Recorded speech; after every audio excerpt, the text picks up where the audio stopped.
اللہ کے رسول کا انکار کیا ہے وہ ان کو ہم کافر کہیں گے. جن لوگوں نے دین کا انکار کیا ہے ان کو اصطلاح میں کافر کہیں گے.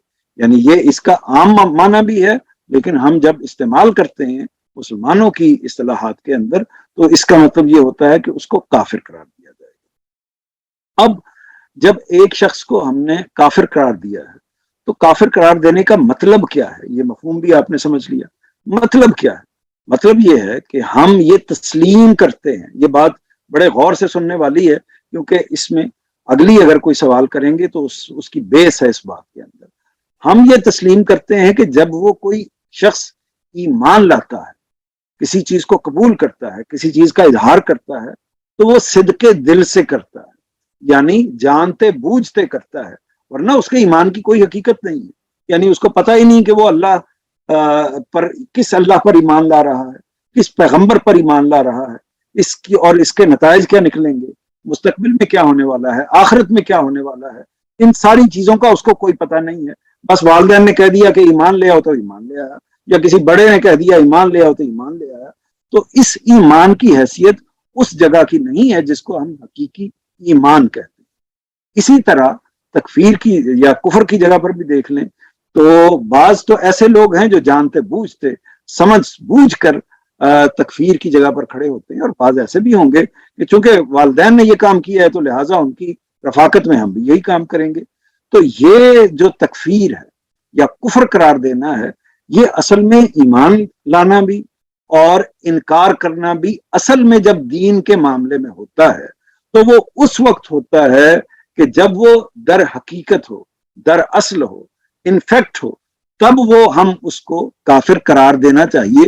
اس کو ایک حال کی مثال سے بھی دیکھیں. مثال کے طور پر آپ اپنے ملک کے اندر کسی کو مجرم قرار دیتے ہیں. جب مجرم قرار دیتے ہیں تو اس کا مطلب یہ ہے کہ اس نے اس جرم کو جانتے بوجھتے کیا ہونا چاہیے. لیکن اگر کسی شخص نے جان بوجھ کر وہ جرم نہیں کیا، اس سے قتل خطا ہو گیا ہے، تو کیا اس کی گردن مار دی جائے گی؟ جواب یہ ہے کہ نہیں. یعنی اس کو وہ قصاص کا قانون اس پر لاگو نہیں ہوگا. تو اسی طرح کسی نے جو نہ چاہتے ہوئے، جو اس کو معلوم ہی نہیں، تو وہ اسی کا نتیجہ کیا ہے؟ اس کا نتیجہ یہ نکلتا ہے کہ پوری دنیا کی انسانیت کی جو جتنے بھی قوانین بنتے ہیں، قانون سازی ہوتی ہے، اس میں نابالغ کے لیے سزا مقرر نہیں ہوتی کیونکہ وہ میچور نہیں ہے، وہ اس مسئلے کو جانتا ہی نہیں ہے. اسی طرح پاگل کے لیے یا جو دیوانہ ہے، مجنون ہے، جس کا دماغی توازن ٹھیک نہیں ہے، تو اس کے لیے بھی کوئی سزا نہیں ہوتی جو اس نے بڑے سے بڑا جرم بھی کر دیا ہو. اس کی وجہ یہ ہے کہ وہ اپنی اس ذہنی عقلی حالت میں موجود ہی نہیں ہے، اس نے جانتے بوجھتے کوئی اقدام نہیں کیا. تو ہم اسی بنیاد پر دین کا معاملہ بھی ہے. کفر کرنا اللہ کے رسول کے خلاف، پروردگار کے خلاف ایک جرم ہے. جس شخص نے یہ جرم کیا ہے تو جرم کا مطلب ہے کہ جانتے بوجھتے جرم کیا ہے. اسی جرم کو اصل میں ہمیں متعین کرنا چاہیے اور اسی کی بنیاد پر کسی کو کافر قرار دینا چاہیے. اب آگے اگر آپ اس کو واضح کرنا چاہیں گے تو میں بتاؤں گا کہ جانتے بوجھتے اگر جرم کیا جائے تو اس کی نوعیت کیا ہوتی ہے. لیکن میرا خیال ہے کہ بنیادی تعریف کے لحاظ سے امید ہے کہ آپ کے سامنے یہ بات واضح ہوگی.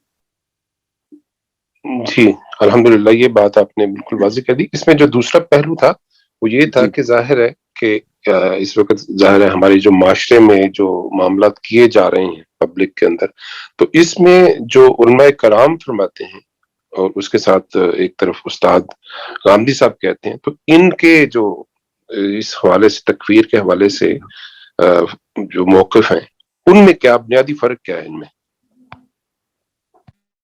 یہ اسی سے آپ متصل کر لیجئے پچھلی بات سے اس بات کو.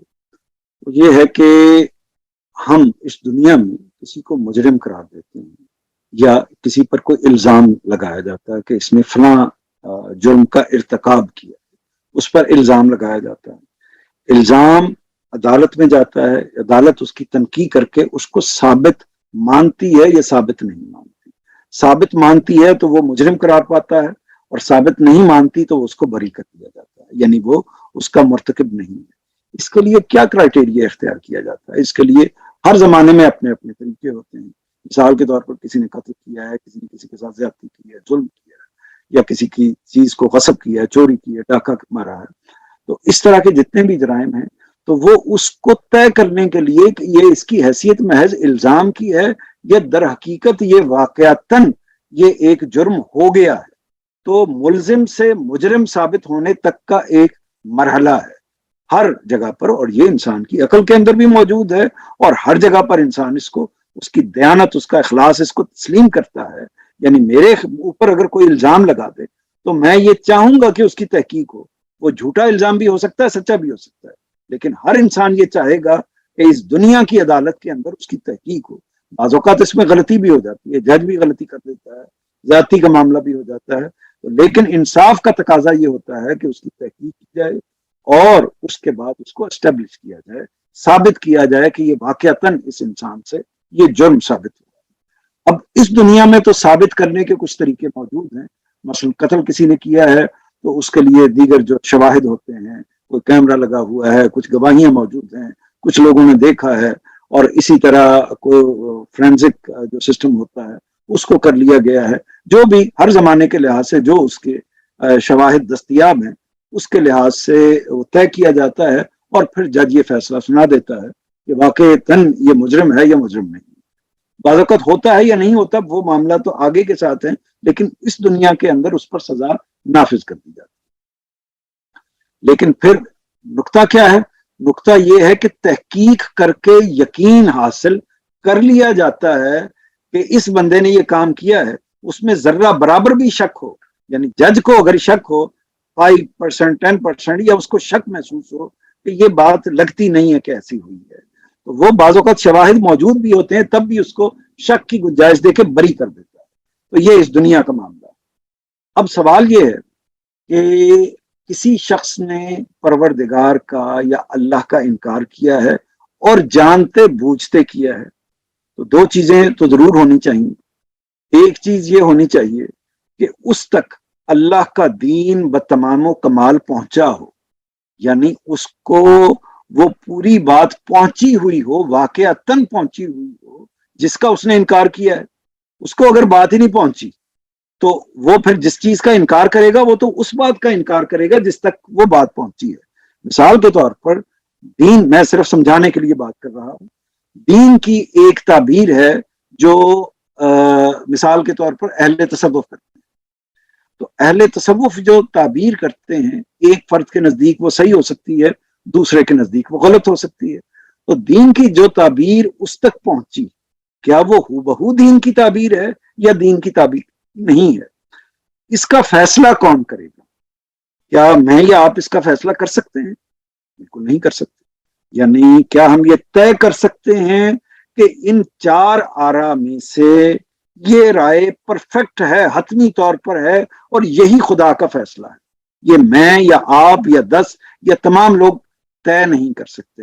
اور اگر طے بھی کریں گے، فرض کریں طے بھی کر لیں اور بات ہماری صحیح بھی ہو، تو دوسرا کیا ماننے کا ذمہ دار ہے، ماننے کا مکلف ہے؟ وہ یہ کہے گا کہ میں آپ ایک انسان ہیں، آپ پروردگار تو میرے سامنے نہیں آ گئے، کوئی فرشتہ تو آپ کے اوپر نہیں اترا، آپ پیغمبر تو نہیں ہے، آپ کی بات غلط ہو سکتی ہے۔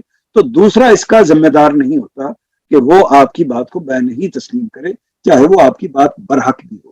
تو لہٰذا یہ واقعہ، پہلی بات تو یہ ہے کہ یہ واقعہ طے ہی نہیں ہو پاتا کہ اس تک حقیقی دین جس کا اس نے انکار کر کے پھر مجرم قرار پانا ہے، وہ حقیقی دین پہنچا بھی ہے یا نہیں پہنچا، یا میری آپ کی یا مولانا مودودی صاحب کی یا کسی دوسرے عالم کی یا غامدی صاحب کی یا اصلاحی صاحب کی یا کسی اور عالم کی اس کے پاس تعبیر یا تفسیر پہنچی ہے جس کو وہ دین سمجھ رہا ہے، تو وہ کیا حقیقی دین اس تک پہنچا بھی ہے یا نہیں؟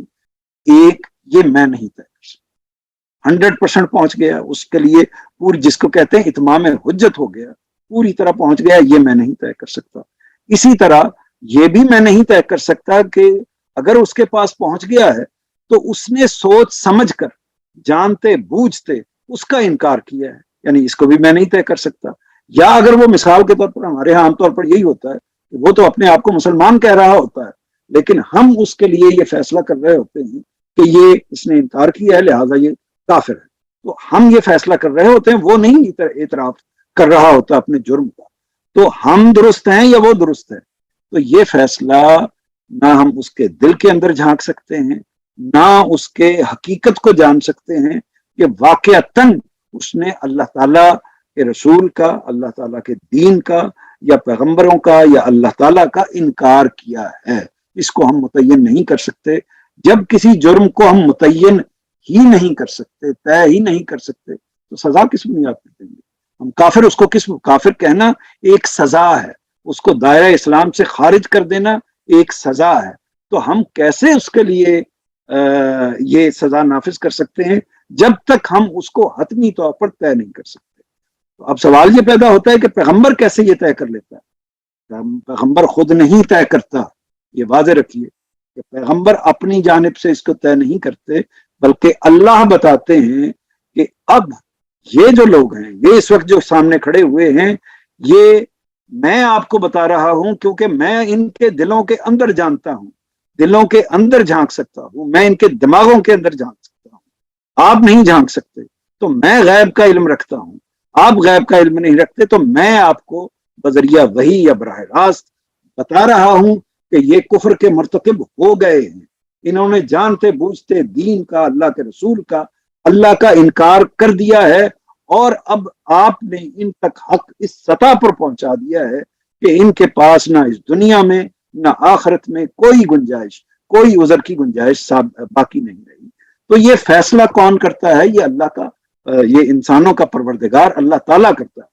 وہ فیصلہ پیغمبر کو بتاتا ہے، تو پھر ان کو کافر قرار دے کر ان پر جرم ثابت کر دیا جاتا ہے، اور اس دنیا میں، یعنی جب رسول آتا ہے تو اس دنیا میں ان کی سزا بھی ان کے اوپر نافذ کر دی جاتی ہے۔